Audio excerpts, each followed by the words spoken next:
আমি কিস্তি তুললাম 8টা 10টা, একটা কিস্তি দিলাম না। আমার বউ মরিলে মিষ্টি দুমুরে 10 মন কিনা জিলাপি লুল পরে আমার।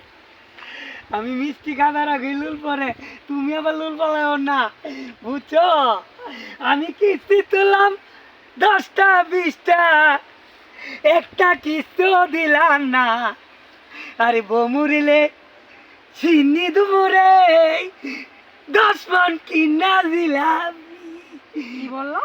তোমার সংসার আমি করব না। কে তোমার মতে কইছি যে কাজ সংসার করতে না? না, আমি চলে যাবো বাপের আই বাড়ি। শুনো, তুমি কি আমার ভুল লাগুনি? এটা তো মানুষে ভুল কো। তুমি আমার স্ত্রী, তুমি আমার ওয়াইফ। তুমি চলো তোমার বাবের বাড়িতে বেড়াইতে যাবো ইলিশ মাছ লইয়া।